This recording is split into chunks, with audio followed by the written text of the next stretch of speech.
saya Muhammad Nurdin, calon guru penggerak angkatan 11 dari Kabupaten Ogan Komering Ilir.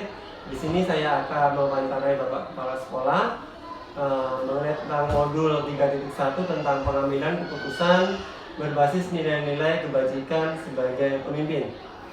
Terima kasih Bapak Ngisal atas waktunya. Di sini saya akan menanyakan beberapa pertanyaan berkaitan dengan Bapak selaku Kepala Sekolah SMP Negeri 2 Esudian. Ya. Bapak berkenan ya? Siap, insya Allah. Terima kasih. Untuk pertanyaan yang pertama, Bapak, selama ini bagaimana Bapak dapat mengidentifikasi kasus-kasus yang merupakan dilema etika atau bujukan moral? Ya, terima kasih Pak Nurdin atas pertanyaannya terkait dengan bagaimana mengidentifikasi permasalahan-permasalahan bujukan moral yang ada di sekolah ini. Itu ya. Iya. Selama kita menjadi kepala sekolah, tentunya yang namanya permasalahan-permasalahan akan muncul di setiap saat, baik dalam tingkah laku siswa-siswi kita yang tentunya beraneka ragam dan beraneka macam. Tentunya dari permasalahan-permasalahan itu tidak sepenuhnya harus kita just bahwa semua itu adalah kesalahan-kesalahan siswa. Tapi tentunya kita selaku pimpinan akan mengidentifikasi mana permasalahan-permasalahan itu yang termasuk dalam perbuatan kelainan moral ataupun permasalahan-permasalahan yang sifatnya adalah kenakalan-kenakalan, karena setiap permasalahan itu berbeda-beda. Tentunya kami mengidentifikasi Pak Nurdin, kemudian kita amati, kita cermati, kita tilik dari permasalahan-permasalahan yang muncul, dan tentunya melibatkan Bapak dan Ibu yang ada di sini. Sementara itu, Jadi, Pak, jadi untuk menanganinya kita harus melakukan identifikasi terlebih dahulu, Bapak ya, agar kita mengetahui itu sebenarnya kasus itu memang harus kita tindak lanjuti atau tidak. Seperti itu, Bapak ya. Baiklah Bapak, pertanyaan selanjutnya, selama ini bagaimana Bapak menjalankan pengambilan keputusan di sekolah, terutama untuk kasus-kasus di mana ada dua kepentingan yang sama-sama benar atau sama-sama mengandung nilai kebajikan? Oh iya Pak Nurdin, tentunya selama menjabat sebagai kepala sekolah, kami selalu berusaha menemukan berbagai macam permasalahan yang muncul, baik dari permasalahan intern di sekolah maupun permasalahan ekstern yang dibawa oleh siswa-siswi kita. Dan tentunya permasalahan itu sama-sama ada sisi positifnya. Karena ini punya masalah, ada sisi positifnya. Di ibarat pepatah itu di makan buah si malakama, seperti ditelan ibu meninggal, ibu akan bapak meninggal. Tentunya setelah kita mengidentifikasi permasalahan yang muncul di sekolah itu, kita tahu bahwa sama-sama masalah itu sama-sama ada sisi keuntungannya ya. Sisi keuntungannya bagi yang punya permasalahan. Tentunya kita menyikapinya dengan cara mengambil keputusan yang tepat, yang bijak, yang kira-kira kita tidak mendoktrin atau menjudge salah satu permasalahan yang muncul itu. Oh iya Bapak. Jadi benar-benar dari kalau sama-sama benar, jadi kita harus memilih mana yang paling lebih menguntungkan atau yang paling menyesuaikan dari tingkat kebutuhan masing-masing, seperti itu Bapak ya. Betul sekali. Selanjutnya, langkah-langkah atau prosedur apa yang biasanya Bapak lakukan selama ini? Adapun langkah prosedur yang biasa kita lakukan untuk menyelesaikan sebuah permasalahan, baik itu permasalahan yang sama-sama ada unsur positifnya maupun permasalahan yang satu unsur positifnya satu tidak. etika itu yang pertama kita tentunya melibatkan berkolaborasi dengan stakeholder yang ada di sekolah kita, seperti itu, terutama dengan guru, terutama bapak ibu wali kelas dan bapak ibu guru BK. Nah, itu kita libatkan, kita kolaborasi untuk menentukan langkah-langkah selanjutnya bagaimana dalam mengambil keputusan sehingga masalah itu bisa terselesaikan dengan baik. Iya, Bapak. Jadi memang kolaborasi itu sangat penting, Bapak, Ya, ya, betul, agar betul. permasalahan yang berat kalau kita melakukan kolaborasi maka akan segera terpecahkan. Ya. Oke. Selanjutnya, hal-hal apa saja yang selama ini Bapak anggap efektif dalam pengambilan keputusan pada kasus-kasus dilema etika? Kasus-kasus dilema etika memang banyak sekali terjadi di lingkungan sekolah atau di dalam melaksanakan tugas sehari-hari, terutama yang sering ditemui oleh bapak dan ibu guru yang secara langsung dia berhadapan dengan siswa-siswinya di kelas dan kesehariannya di dalam lingkungan proses belajar mengajar. Itu mesti mempunyai atau menemukan permasalahan-permasalahan dilema etika yang dihadapi oleh siswa-siswinya. Nah, kami selaku kepala sekolah tentunya tak henti-hentinya kepada menyampaikan atau memohon kepada bapak dan ibu guru yang kesehariannya berhadapan langsung dengan siswa-siswinya di kelas untuk bisa secara bijaksana menghadapi atau menyelesaikan masalah-masalah dilema etika yang ada yang diterima atau didapatkan dari siswa-siswi bapak dari siswa-siswi yang ada di kelas itu.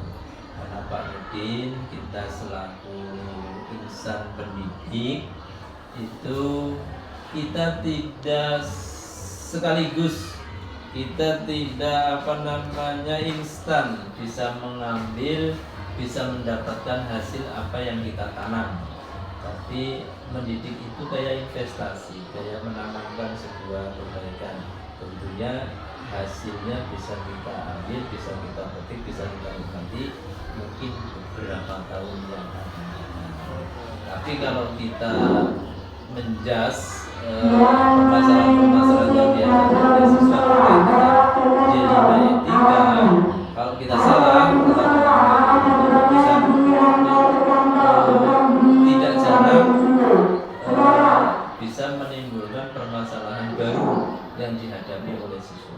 Seperti anak itu merasa dibully, anak itu merasa diasingkan, anak itu tidak mau lagi belajar dengan sesama temannya. Berarti memang harus kebijakan itu masalah penting, Bapak, ya. Karena kalau kita tidak bijak, karena keputusan yang kita ambil akan berpengaruh terhadap siswa-siswi kita. Ya, Seperti itu, Bapak, ya.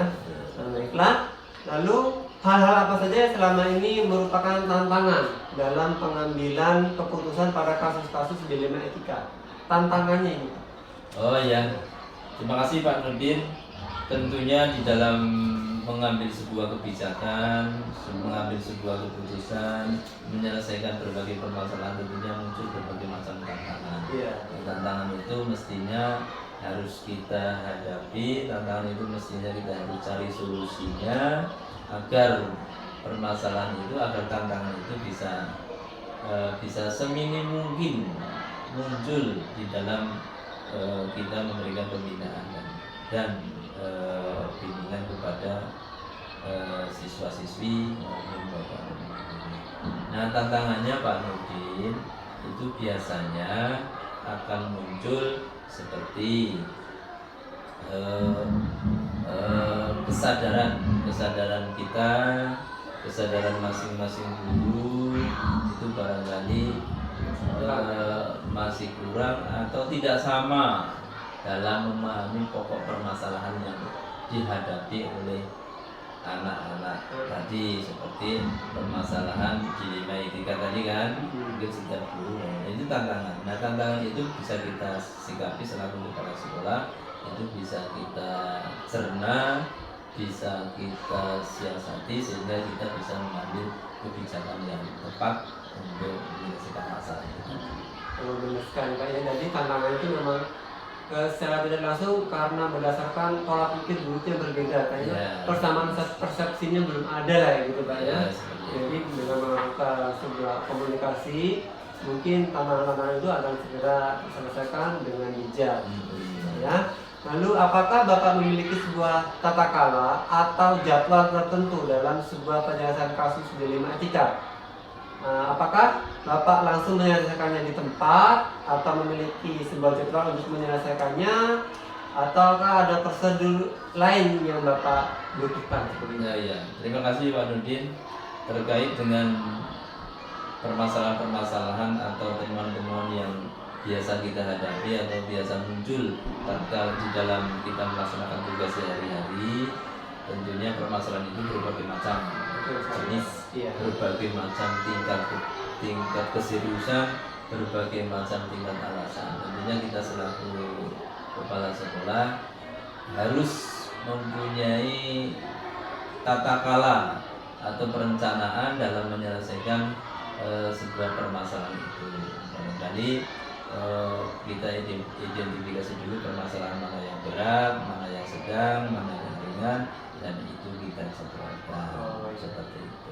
Jadi memang ada jadwal Pak ya, disesuaikan dengan beberapa kesulitan dari kasus itu sendiri ya, Pak ya. Berapa besarnya kasusnya seperti itu. Oke. Nah, selanjutnya, adakah seseorang atau faktor-faktor apa yang selama ini mempermudah atau membantu Bapak dalam pengambilan keputusan dalam kasus-kasus D5 etika? Oh iya, terima kasih Pak Nurdin.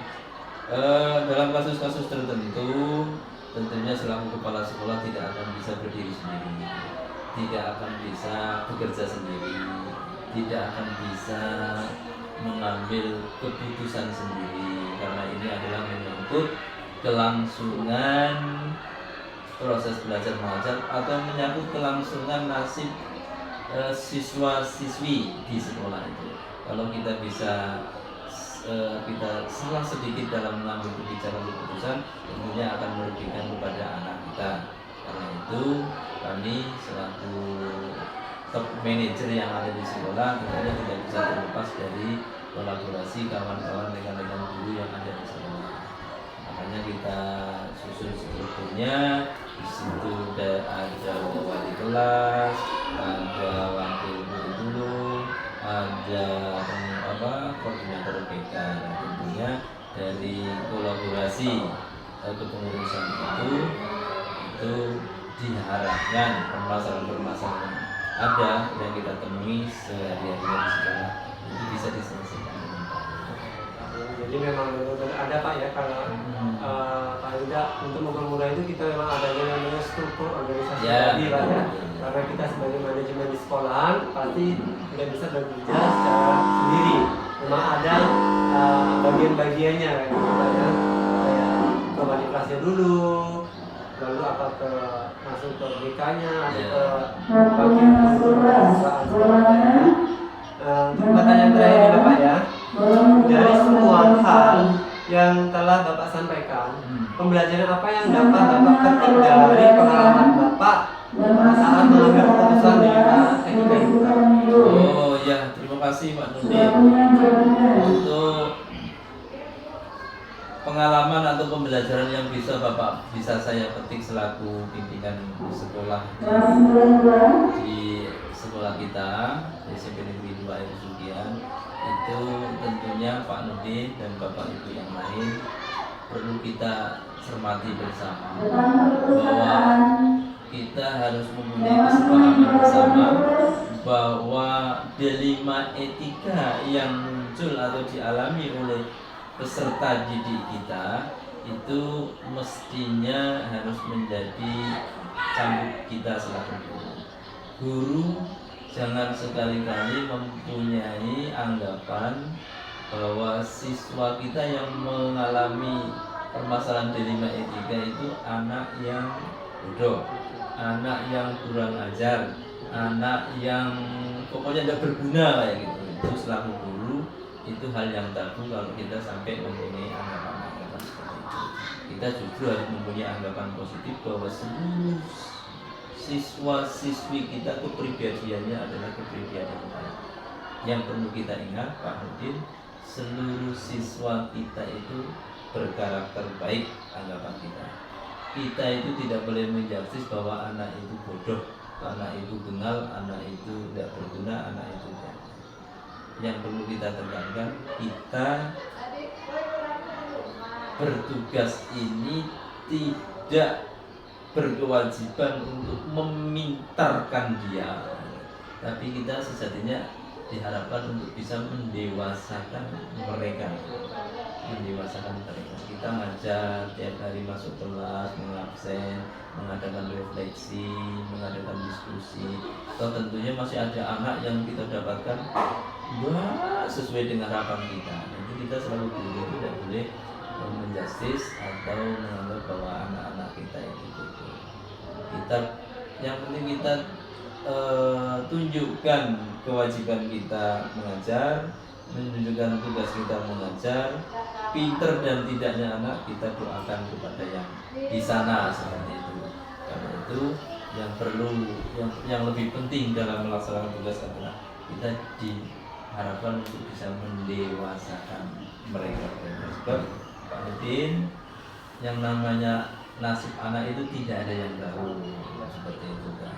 Nanti jangan-jangan karena kita jaktis, kita dia nakal, dia memulai D5 etika, terus kita salah dalam mengambil keputusan, nanti anak itu malah jadi anak itu tidak terbentuk karakternya. Nasib mereka tidak tahu, ketika mereka dewasa nanti jadi apa tidak tahu, seperti itu kan. Dan itu kita selalu pendidik di sekolah ini hanya berkewajiban untuk mendewasakan mereka. Barangkali itu Pak Nurdin yang bisa Bapak sampaikan dalam kesempatan ini. Terima kasih Bapak Gisom, sungguh sangat luar biasa sekali dari pembelajaran yang kita beri tentang D5 etika, apalagi sebagai Bapak sebagai seorang pemimpin, pembelajaran yang bisa kita petik bahwasanya dari semua jenis kasus, kita sebagai orang yang istilahnya manajemennya, kita harus jangan memutuskan sebuah kasus dengan serta-merta, tapi kita harus menggali dulu di dalamnya kayak gitu, karena di dalam situ ada paradigma yang benar salah atau keadilan, melawan rasa kasihan, seperti itu Pak ya. Dan juga yang jangka panjang dan jangka pendeknya seperti itu. Oke, dari Pak Gisom, terima kasih atas kesempatannya, terima kasih atas waktunya setelah sudah berbagi informasi dengan kami, dengan saya selaku CGD Angkatan 11. Saya ucapkan terima kasih. Wassalamualaikum warahmatullahi wabarakatuh. Waalaikumsalam warahmatullahi wabarakatuh.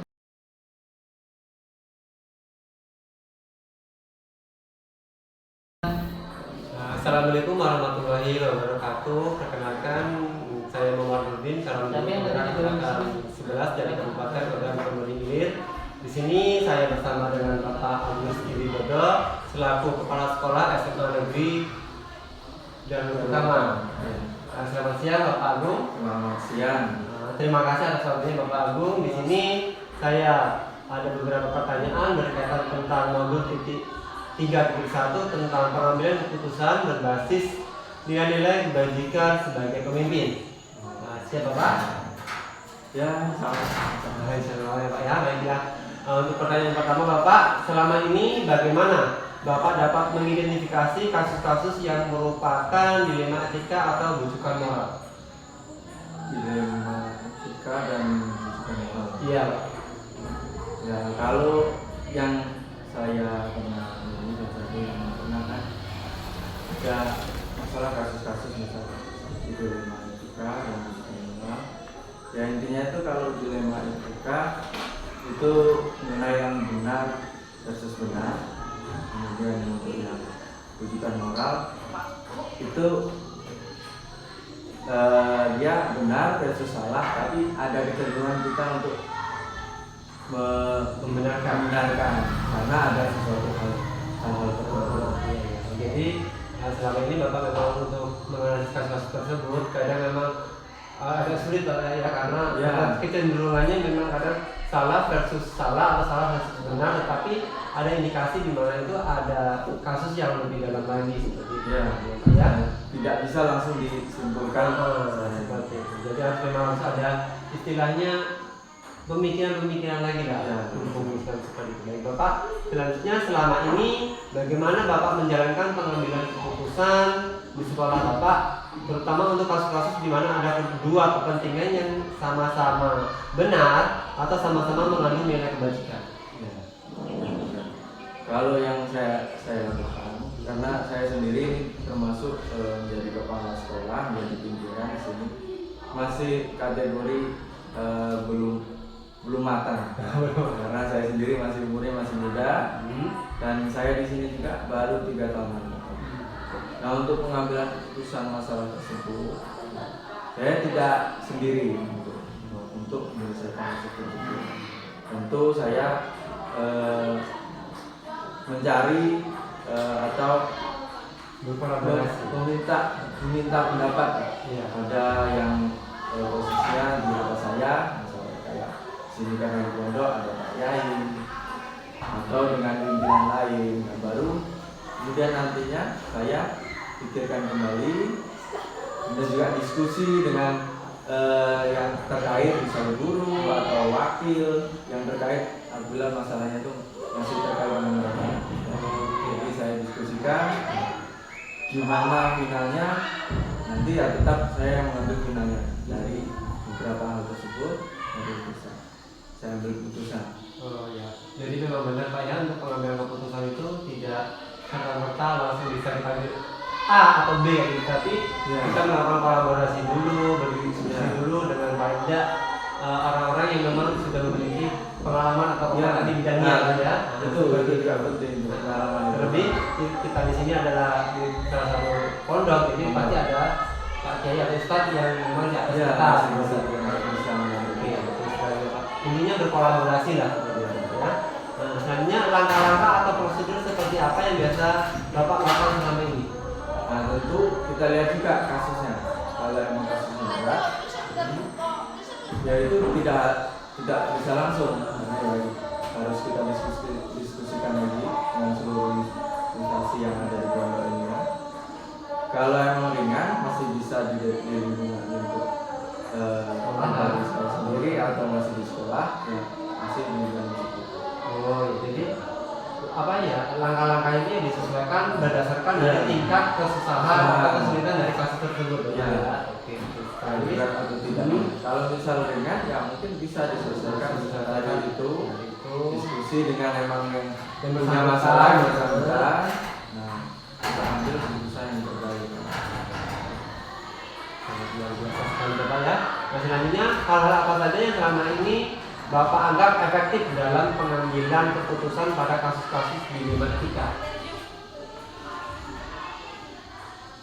yang dilakukan Pak, yang hal yang dilakukan untuk melakukan yang efektif dalam penanganan kasus-kasus seperti itu. Ya, sebenarnya kalau efektif, tentu yang punya masalah itu harus bertatap muka jika ada kasus tersebut, dan ketika mau menyelesaikan sebisa mungkin yang harus berkumpul dan diskusi sama. Kemudian untuk yang pasti kita sebagai manusia juga waktu mengambil keputusan kan nggak serta merta harus sesuai dengan peraturan, karena kita juga kasihan, ada rasa kasihan, ada juga ya istilahnya kebijaksanaan kita lah. Emang kadang salah, tapi kita juga melihat nilai-nilai yang ada di dalam kasus ini. Misal sebagai contoh, anak berbolos, tapi di lain tempat orang tuanya itu masih mau menyekolahkan, masih mau berusaha ya, kan nggak mau dia berusaha juga Iya, memberikan istilahnya kesempatan itu. kesempatan. Iya. Jadi benar sekali Bapak ya. Jadi memang apa ya? Hanya paling efektif dalam menangani kasus ini kita tidak serta merta apa ya, mendengarkan dari omongan orang, tapi kita harus menemukan dulu bukti fakta-fakta yang ada di lapangan. Iya, benar. Lalu kita melakukan setelah ketemu bukti dan fakta-fakta, Fakta-faktanya. lalu kita diskusikan bersama dengan yang bersangkutan, dengan pihak-pihak kita yang di lapangan seperti apa. setelah itu baru bapak sebagai ketua tertinggi di sini baru Bisa memutuskan memutuskan. kesimpulannya seperti itu. Misalnya seperti sekali bapak. Lalu hal-hal apa saja yang selama ini merupakan tantangan bapak dalam pengambilan keputusan pada kasus-kasus dilema etika. Kalau tantangan tentu ini, masalah itu kan bersangkutan dengan jika keputusan kita dianggap oleh orang itu tidak benar, nanti apa timbulnya Berdampak pak ya. ya berdampak juga ke sekolah dan lain-lain. Tetapi ya mau nggak mau emang kalau misalnya sudah kasusnya Berat. ya berat ya kita Karena keputusan itu kan ada resiko jangka panjang. ya jangka panjang jangka pendek pendek itu tentu dipikirkan juga. Betul sekali. Nggak cuman instansi kita, untuk misal yang punya kasus juga kita pikirkan. Misal contoh kita sebagai kepala sekolah untuk berurusan dengan peserta didik. Kadang ada kasus yang memutuskan kita untuk mengeluarkan siswa yang mengeluarkan. Nah dalam hal kasus tersebut kadang itu harus dikeluarkan. Tapi Ada untuk sisi. masa depan anaknya itu kita bisa untuk dikasih kesempatan untuk kita masuk. Iya, ya. Jadi memang tantangan dalam pengambilan keputusan pada kasus dilema etika ini memang sangat rumit ya Pak ya. Tapi apabila ada siswa kita yang mengambil kasus, kita kan kalau untuk mengambil keputusan ada yang namanya jangka pendek dan jangka panjang yang tadi. Jangka pendeknya mungkin lah kita selesaikan di sini, anak nggak ya lolos, kita keluarkan. Tapi Beres, kita beres. Itu Tapi jangka jangka panjangnya panjangnya, nanti untuk anak. iya masa depan anak itu seperti apa lah kayak gitu kan Pak ya. Jadi kayak istilahnya memang itu tuh kayak beban moral sebagai bapak Nah, sebagai iya, sebagai kepala pemimpin. sekolah seperti itu bapak ya. Selanjutnya bapak, apakah bapak memiliki sebuah tata kelola atau jadwal tertentu dalam penyelesaian kasus dilema etika? Apakah bapak langsung menyelesaikannya di tempat atau memiliki sebuah jadwal untuk menyelesaikannya? Bentuk atau prosedur seperti apa yang bapak jalankan ini? Jadi kayak ambil jadwal nggak sih kayak gitu? Oh, kalau saya sih sebenarnya tidak tergantung juga untuk tata caranya tergantung berat atau tidaknya tadi. Kalau misalnya yang berat, ya kita butuh pemikiran yang panjang. Jadi memang penyelesaiannya lebih lama. Kalau untuk yang ringan, ya bisa kita langsung dengan ya, nilai-nilai kita, nilai-nilai sekolah kita yang sama. Kalau yang ringan bisa langsung di. Untuk prosedurnya juga ya mungkin nggak terlalu ini rasanya ya fleksibel Disesuaikan dengan situasi dan kondisi. kita. Jadi memang kalau penyelesaian kasus ini kalau jadwal resminya tidak ada bapak ya, tapi disesuaikan dengan besar kecilnya atau permasalahan itu. Kalau ringan ya bisa kita langsung selesaikan, tapi kalau memang kasus itu berat, bapak menyelesaikannya secara bertahap seperti itu bapak ya. Seperti sekali bapak, ya. Terus sambil bapak, adakah seorang atau faktor-faktor yang selama ini mempermudah atau membantu bapak dalam pengambilan keputusan dalam kasus-kasus dilema etika ini bapak?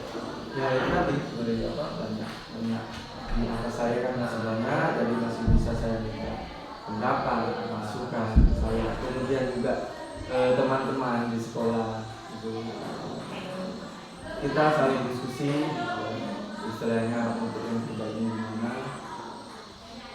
Nah itu sangat membantu saya.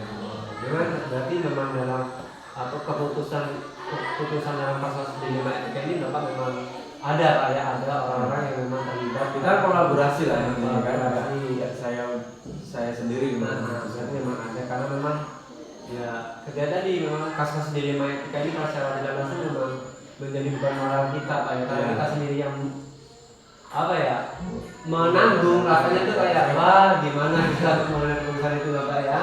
Makanya Iya, etika. Karena yang nggak mau apa benar dengan benar. Jadi ya kita susah mana yang terbaik itu. Tapi benar, tapi mereka bertentangan itu kan bikin bingung juga. karena memang kasus dilema etika ini kadang itu kita mikirnya secara rasional, tapi semuanya kalau masuk itu memang harus kita ambil benar-benar yang memang sangat urgen atau paling yang sisi positifnya paling banyak seperti itu pak ya.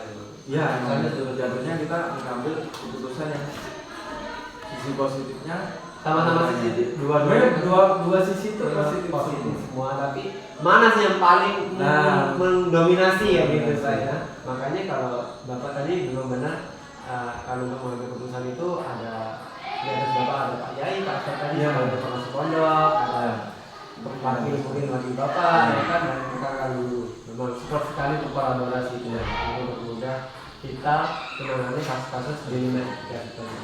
Oke Bapak, untuk pertanyaan terakhir ini Bapak, dari semua hal yang telah Bapak sampaikan, pembelajaran apa yang dapat Bapak petik dari pengalaman Bapak mengambil keputusan di wilayah kita ini? Untuk pelajaran ya tentu untuk pelajaran diri saya. Refleksi Bapak lah. Iya, karena kita sebagai pimpinan mengambil keputusan itu tidak semena-mena. Kemudian keputusan itu kan berguna untuk seluruh berlangsung sekolah kita ya. Ya tentu nilai-nilai itu banyak yang belum saya pelajari banyak, tapi dengan adanya Pak Yai ini lama-kelamaan saya belajar bagaimana cara menyikapi untuk ya ini masalah di rumah kita ini. Jadi memang Pak ya, pembelajaran yang sangat Bapak sampaikan tadi memang sangat banyak sekali Bapak ya, karena semuanya apa yang kita ambil keputusan itu memang pasti nanti dampaknya selalu ada, baik itu besar atau kecil, baik jangka panjang atau jangka pendek. Jadi kita sebagai khususnya Bapak sebagai kepala sekolah, sebagai orang yang disuarakan di sini memang berkewajiban sekali untuk mengambil keputusan secara bijak Pak ya, karena semua keputusan yang Bapak ambil itu adalah bakalan untuk keberlangsungan sekolah kita sendiri Pak ya. Bagi Bapak, terima kasih atas waktunya, atas kesediaannya berjumpa dengan saya untuk buat saya wawancarai. Dan itu saya akhiri. Wassalamualaikum warahmatullahi wabarakatuh.